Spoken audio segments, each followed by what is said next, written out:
Listen, listen, sit down. Because the story I'm about to tell you is not just a story. It's a documentary of what shame and pressure can do to a grown man. I'm talking about a man so desperate to prove himself that he forgot God was watching. His name was Brother Tundi. But after what happened that Christmas of 2019, everybody started calling him Chicken Thief Tundi. And let me tell you something about Brother Tundi. This man's life changed in one single day because of one single chicken. Now, Brother Tundi was not a bad man. No. He was what we call a struggling man. The kind of man who works hard, but the money works harder to disappear. He was a bus conductor on the Oshodi to Mile 2 route. Every day from 5 a.m. to 10 p.m., this man was hanging outside Danfo buses shouting, Mile 2, enter with your change. His voice was so hoarse from shouting that even his own children sometimes didn't recognize him on the phone. But Brother Tundi was married to a woman called Sister Folake. And Sister Folake, how do I even describe Sister Folake? This woman had a mouth sharper than a brand new razor blade. When she started talking, even the neighbors' dogs would run inside and hide. She was not a bad woman, but poverty had turned her tongue into a weapon of mass destruction. It was December 23rd, 2019, just 2 days before Christmas. The whole of Lagos was buzzing with Christmas energy. Everywhere you looked, people were carrying bags of rice, chickens tied upside down, cartons of drinks, everything. The street smelled like money was flowing, even though for people like Brother Tundi, the only thing flowing was sweat. That evening, Brother Tundi came home tired, his pockets crying, his body aching. He had made only 1,800 naira that day because the bus owner had collected his share and the Agbero boys had collected their own tags and foil money had finished the rest. He entered their one-room apartment in Ajegunle, hoping to just eat gari and sleep in peace. But Sister Folake was sitting on their only chair like a judge waiting to pass sentence. She didn't even greet him. She just looked at him from head to toe with the kind of disgust you reserve for spoilt meat. Tunde, she started, her voice cold like December harmattan. I'm asking you a simple question. Where is our Christmas chicken? Tunde's heart sank into his stomach. He knew this question was coming, but he had been praying to God to make her forget. Folake, my wife, you know this December work has been very difficult. Difficult? Sister Folake stood up so fast the chair nearly fell. Difficult? Tunde, do you know what happened today? Do you? What happened? Mama Adebola from upstairs came to borrow my pot. And you know what she was cooking in my own pot? A full, fat Christmas chicken. In my pot, Tunde. My own pot. And I'm standing there like a fool watching her cook her chicken while we don't even have chicken feather in this house. But Tunde tried to speak, but Sister Folake was just warming up. She was pacing the small room like a lawyer in court. And that's not even all, she continued, her voice rising. Mama Segun from the next compound bought 3 chickens. 3! That woman's husband is just a security guard, Tunde. Security guard. And he bought 3 chickens. But you, a bus conductor who claims he's hustling up and down Lagos every day, you cannot buy even 1 leg of chicken. Folake, I'm trying. You're trying? You've been trying since we got married 5 years ago. The only thing you're successfully trying is making me a laughing stock in this compound. Do you know what the women say about me? They call me Sister No Chicken. They actually have a name for me, Tundi. Brother Tundi felt something break inside him. Not his body, but his pride. That small piece of pride that every man carries, no matter how poor he is. That pride shattered like a bottle falling from a story building. Tomorrow is Christmas Eve, Sister Folake said, her voice now dangerously quiet. If you come back to this house without a chicken, don't bother coming back at all. Sleep outside. Sleep at your conductor stand. I don't care. But don't bring your useless self back here without a chicken. That night, Brother Tundi couldn't sleep. He lay on their thin mattress, staring at the ceiling while his wife's back was turned to him like a wall. he calculated in his head. He had 1,800 naira. A decent Christmas chicken was at least 4,500 naira. The gap between what he had and what he needed was wider than the Third Mainland Bridge. At 4:30 a.m. on December 24th, Christmas Eve, Brother Tunde woke up with a plan. Not a good plan, not even a reasonable plan, but a plan born out of desperation and shame. He would go to Mile 2 Market before dawn when the chicken sellers were setting up, and he would borrow a chicken. Yes, borrow. In his mind, he convinced himself it was borrowing, not stealing. He would return the money somehow, someday. He put on his conductor uniform and left the house while Sister Folake was still sleeping, her mouth slightly open, probably dreaming about the chicken she would cook later. Mile 2 Market at 5 a.m. is a different world. It's still dark, but the place is already buzzing with traders setting up, lorries offloading goods, and early morning buyers trying to get the best prices. Brother Tunde walked through the market like his spy, his heart beating faster than a talking drum at a village wedding. He saw Mama Rashidat, the biggest chicken seller in the market. Her stall was legendary. She had at least 50 chickens tied in cages, clucking and making noise. Mama Rashidat herself was busy arguing with a lorry driver about offloading fees, her back turned to the chickens. This was his moment. Brother Tunde looked left. Nobody was watching. He looked right. Nobody was paying attention. He looked up at the sky and whispered, "God, please forgive me. I will return this chicken. I promise it's just temporary borrowing." He moved quickly, his hands shaking like someone with malaria. He reached into the cage, grabbed the biggest chicken he could find, a fat, beautiful bird that must have been eating better than him for months, and stuffed it inside his conductor bag. The chicken squawked once, but Brother Tunde pressed the bag shut and started walking away, very fast, but not running, because running would attract attention. "Who is that?" Mama Rashidat's voice cut through the market like thunder. Brother Tunde's heart stopped completely. His legs forgot how to walk. "That conductor man, stop there! Thief, thief, ole, ole!" And just like that, the entire Mile 2 Market woke up properly.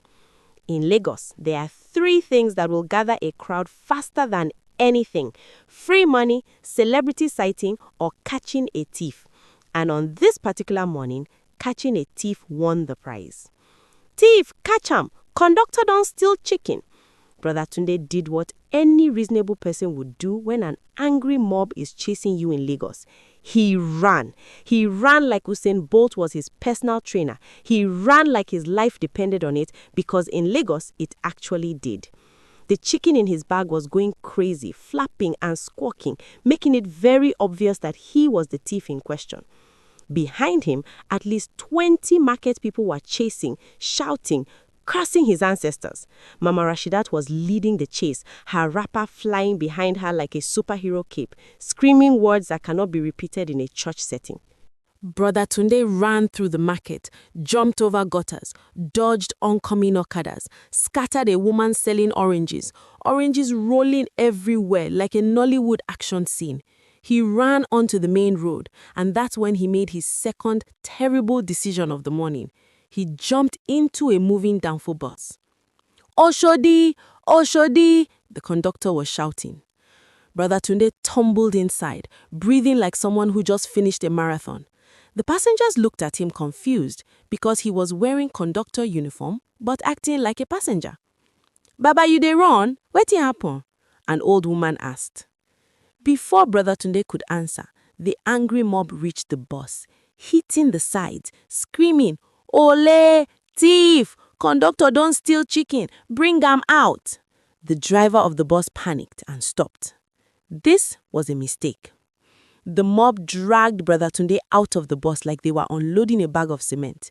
His conductor bag fell, and the chicken, oh, that cursed chicken, jumped out and started running around in the middle of the road, adding to the chaos. "My chicken! My chicken!" Mama Rashidat was screaming, chasing the chicken, while other people were holding Brother Tunde.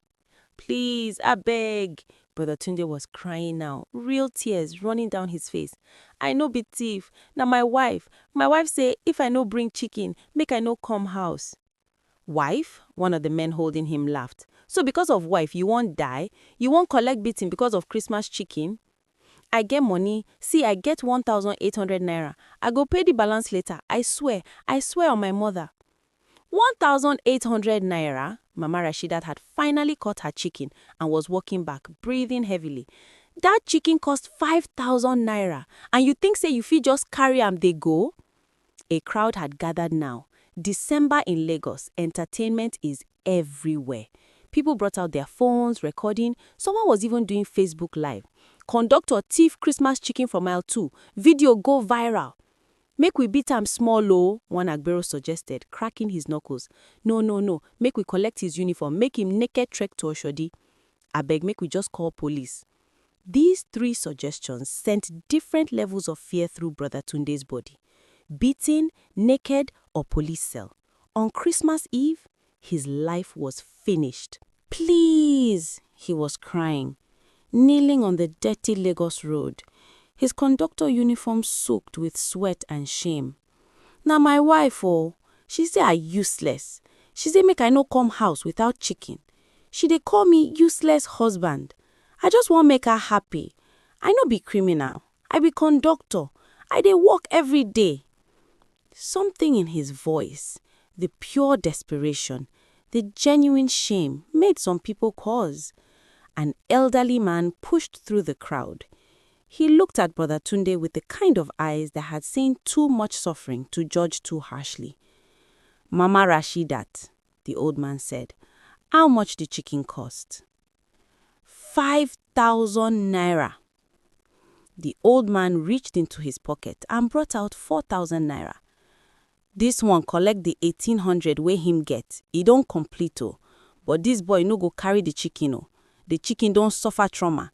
Give am different chicken. Mama Rashida thought about it. She had her money. The chicken was there. And honestly, she was tired from all the running. Okay, she agreed. But if I ever see your face near my stall again, conductor, I go use you do Christmas sacrifice. The old man looked at Brother Tunde, still kneeling on the ground. Young man, stand up. You are a man, not a goat. Stand up. Brother Tunde stood up slowly, his body shaking. Go and collect your chicken, the old man said quietly. But let me tell you something. Any woman who makes you feel so useless that you have to steal to prove yourself is not worth it. Your value as a man is not in chicken or rice or money. It's in your integrity. Today, you nearly lost that integrity for poultry. Think about it. Mama Rashidat gave him a different chicken, already killed and cleaned, packaged in a black bag. Brother Tunde collected it like someone receiving a prison sentence. The crowd dispersed, some people laughing, some people shaking their heads. The video was already going viral on WhatsApp. Conductor still chicken for mile 2 because of wife. Brother Tunde stood there for a full 5 minutes, holding the chicken, tears rolling down his face. Not tears of joy, but tears of shame. He had almost died for chicken. He had almost been beaten, stripped naked, or thrown in police cell for Christmas chicken. He went home that evening, but not the home in Ajegunle. He went to his friend Kunle's house in Festac and asked if he could sleep there for the night. Kunle, a good friend, didn't ask too many questions. He had already seen the video on WhatsApp and understood everything. On Christmas Day, Sister Folake waited. She had heard the news through the famous Lagos gossip network. The whole compound was buzzing with it. Her husband had become WhatsApp famous for all the wrong reasons. When Brother Tunde finally came home on December 26th, he walked in with his head high for the first time in years. He didn't have the chicken. He had given it to a homeless woman he saw on the road because the sight of it made him sick. He walked in with just himself. Sister Folake started to talk. Tunde, why is... Tunde? His voice was calm but firm in a way she had never heard before. Sit down. I need to talk to you and you need to listen. Something in his voice made her sit. For 5 years, I have killed myself trying to make you happy. I wake up at 4 a.m., I come home at 11 p.m. I hang outside moving buses in rain, in sun, in traffic. I eat once a day so that you can eat twice.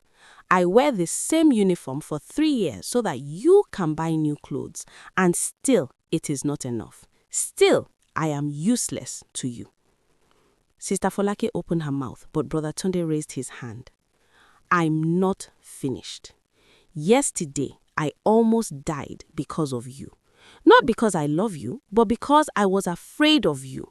I was afraid of your mouth, your comparisons, your insults. I nearly got beaten, maybe even killed, trying to steal a chicken to prove to you that I am not useless. And you know what I realized while I was kneeling on that road with people spitting on me? What? Sister Folake's voice was barely a whisper. I realized that I am not useless. I work hard. I provide what I can. I don't drink. I don't womanize. I don't beat you. I don't gamble. My only crime is that I am poor. And poverty is not a character flaw, Folake. It's a condition, a temporary condition that hard work can change. But you have been making me feel like I am worthless, like I am nothing, like I am less than a man because I cannot buy chicken. Tears were running down Sister Folake's face now. From today, Brother Tundi continued, things will change. I will continue to work hard. I will continue to provide what I can, but I will not kill myself for your approval. I will not steal for your satisfaction. I will not sacrifice my dignity for your bragging rights. If that makes me useless in your eyes, then maybe you married the wrong person. The room was silent for a long time. Then Sister Folake spoke, her voice broken. Tunde, I saw the video. I saw you on your knees. I saw you crying. And I realized something too. I have been so focused on what we don't have that I forgot to see what we do have. I forgot to see you, a man who wakes up every day and fights, a man who has never given up even when he had every reason to. I'm sorry. I'm so sorry.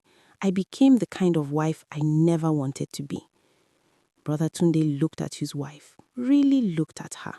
He saw not the woman who mocked him, but the woman who was also scared, who was also tired, who was also fighting poverty in the only way she knew how, by pushing him harder. Folake, we are in this together, he said softly.